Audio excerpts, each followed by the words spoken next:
నమస్కారం. కొద్ది రోజుల్లోనే జూలై 21న 2024 ఆషాఢ పౌర్ణిమ వస్తుంది. ఆషాఢ పౌర్ణిమ గురించి మనం ఎందుకు మాట్లాడుకోవాలి అంటే ఆ రోజు గురు పూర్ణిమ. గురు పూర్ణిమలో అసలు గురువెవరు అనేది మనం ఆలోచించాలి. సరే, సనాతనవాదులు చెప్పేదాని ప్రకారం మనకు చదువు చెప్పిన గురువులను పాదపూజ చేసి వారి ఆశీర్వాదం తీసుకోవాలి అని చెబుతారు. అది మంచిదే, పెద్దలను గౌరవించటం మంచి పనే. కానీ అసలు ఆ గురు పూర్ణిమ ఎందుకు ఎలా ఏర్పడింది? సంప్రదాయవాదులు చెప్పే దాని ప్రకారము గు అంటే అంధకారము, రు అంటే దాన్ని నిరోధించేది, తొలగించేది. గురు ఎవరు అంటే మనలో ఉన్న అంధకారాన్ని తొలగించేవారు గురువు. సంప్రదాయవాదులు, వైదిక మతస్థులు ఇట్లాంటివన్నీ బాగా చెప్పారు. తరువాత వారి పురాణాల్లో నుంచి అనేక శ్లోకాలు చదివి శివుడు పార్వతికి ఇన్ని శ్లోకాలలో ఇన్నిన్ని విషయాలు చెప్పాడు అనేది కూడా వల్లెవేస్తుంటారు. సరే, మనం ఆ లోతుల్లోకి పోవాల్సిన పని లేదు. ఎందుకంటే శివుడు ఎవరు, పార్వతి ఎవరు, వాళ్ళు ఏ కాలంలో జీవించారు అనే ప్రశ్నలకు వాళ్ళ దగ్గర జవాబు లేదు కాబట్టి వాళ్ళు వాటికి సమాధానాలు చెప్పలేరు. కల్పిత పాత్రలకు, కల్పించుకున్న దేవుళ్లకు భజనలు చేస్తూ బతికేవాళ్ళు, అట్లా విశ్వసిస్తున్న వాళ్ళని విశ్వసించనీయండి, మనకు దానితో సంబంధం లేదు. కానీ వాస్తవంగా నిజాల వైపు వెళ్ళాలనుకుంటే, హేతుబద్ధంగా వైజ్ఞానిక దృక్పథంతో విషయాన్ని విశ్లేషించాలనుకుంటే మనం తప్పకుండా చరిత్రలోకి వెళ్ళాలి, గత కాలంలోకి వెళ్ళాలి. గురు పూర్ణిమకు ఏమిటి సంబంధం? గురు పూర్ణిమకు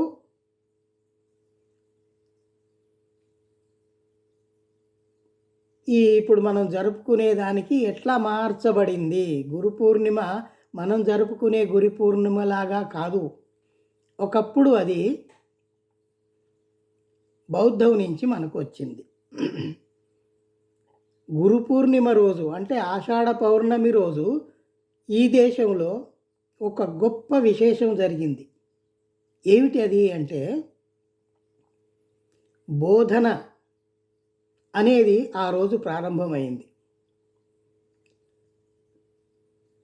జ్ఞానోదయం అయిన తర్వాత గౌతమ బుద్ధుడు మొట్టమొదటిసారి గురుస్థానంలో కూర్చుని తన శిష్యులకు జ్ఞానాన్ని ఉపదేశించాడు. ఆ రోజును, ఆ సంఘటనను గుర్తుపెట్టుకోవడానికి బౌద్ధులు గురు పూర్ణిమ, ధర్మచక్ పవత్తన్ అనే దినాన్ని వాళ్ళు ఏర్పరచుకున్నారు.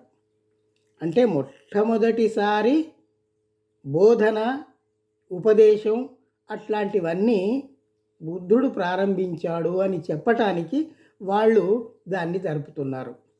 సరే, తర్వాత కాలంలో వైదికులు అనేక రకాలుగా మార్చుకుంటూ వచ్చారు. శిల్పాలు మార్చారు, ఆరామాలు మార్చారు, సాహిత్యం మార్చారు, అనేక రకాలుగా అన్నీ మార్చారు. అట్లాగే గురు పూర్ణిమ యొక్క భావాన్ని కూడా మార్చారు. అసలు గురు పూర్ణిమ ఆషాఢ పౌర్ణమి రోజు చేసేది ధమ్మచక్ పవత్తన్. ఆ రోజు గౌతమ బుద్ధుడు సారనాథులో తన శిష్యులను కూర్చోబెట్టుకుని గురుస్థానం నుంచి ఉపదేశించాడు, బోధన ప్రారంభించాడు. మీరు చూడండి, దాన్ని అనుసరించే మన భారతదేశంలోని స్కూళ్ళు, కళాశాలలు, విశ్వవిద్యాలయాలు అన్నీ జూన్ మాసంలోనే ప్రారంభమవుతున్నాయి. విద్యాభ్యాసం ప్రారంభమయ్యే అకాడమిక్ ఇయర్ ఆ నెలలోనే ప్రారంభమవుతుంది. మీరు విదేశాల్లో చూడండి, వాళ్ళ అకాడమిక్ ఇయర్ జనవరిలో ప్రారంభం అవుతుంది, డిసెంబర్లో ముగుస్తుంది. మనది అలా కాదు. మనము బౌద్ధం నుంచి చాలా తీసుకున్నాము. ఆ ధర్మచక్రాన్ని మనం జెండా మీద పెట్టుకున్నాము. అట్లాగే ఈ గురు పూర్ణిమను కూడా తీసుకున్నాము. అయితే కాలగర్భంలో ఇవన్నీ మార్చి వేరే రకమైన అర్థాలు చెప్పి జనాల్ని డైవర్ట్ చేశారు. అది వేరే విషయం. అందువల్ల మనము గురు పూర్ణిమ అనగానే గౌతమ బుద్ధుడిని ఎందుకు గుర్తు చేసుకోవాలి అంటే, నేను ఇందాకే చెప్పినట్టు ఆయన బోధనను, ఉపదేశాన్ని ఆ రోజు ప్రారంభించాడు. ఆయనను గురుస్థానం ఎవరిచ్చారయ్యా? ఎవరు? ప్రపంచం ఒప్పుకుంది. ఎందుకంటే ఆయన బోధనలు ప్రపంచవ్యాప్తంగా అన్ని దేశాలకు వ్యాపించాయి. మీరు అటు ఉత్తరం చూడండి, China, Japan, Korea, Thailand, Nepal, Malaysia, అటు అరబ్ కంట్రీస్ వరకు, ఇరాక్, ఇరాన్ వరకు అప్పుడు ఆ కాలంలోనే ఆయన బోధనలు వ్యాపించాయి. దక్షిణాన శ్రీలంక వరకు, ఇటు బంగ్లాదేశ్ వరకు ఇంత విస్తృతంగా బోధనలు వ్యాపించిన మహనీయుడు, వ్యాపింపజేసిన మహనీయుడు మరెవరైనా ఉన్నారా? మీరు ఒక్కసారి ఆలోచించండి. ఆయన బోధనలు ప్రపంచ భాషలన్నింటిలోకి వెళ్ళాయి. ప్రపంచ భాషల్లోకి అన్నింటికీ అనువాదమయ్యాయి. ఆ విషయం మనం గుర్తుపెట్టుకుంటే గురు పూర్ణిమలో గురువు ఎవరు అనేది నిర్ధారణ జరుగుతుంది. గురు పూర్ణిమలో గౌతమ బుద్ధుడు, ఆయనకు జ్ఞానోదయం అయింది. అయిన తర్వాత సారనాథులో మొదటిసారి బోధన చేశాడు. ఇంకొక విషయం, జ్ఞానోదయం అనగానే మన సంప్రదాయవాదులు, మనకు సినిమా వాళ్ళ దర్శకులు మనకు కొన్ని ఇంప్రెషన్స్ కలిగించారు. ఏదో మహత్తు జరిగిపోతుంది, ఎవరో వచ్చారు, ఏదో మహత్తు మనకు అందిస్తారు. అట్లాంటివి ఏమీ జరగలేదు.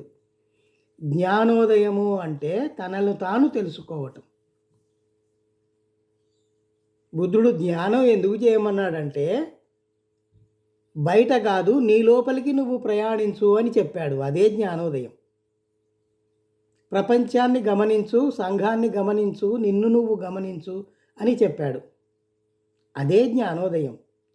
ఎవరిని వారు తెలుసుకోవటం అనేది చాలా గొప్ప విద్య.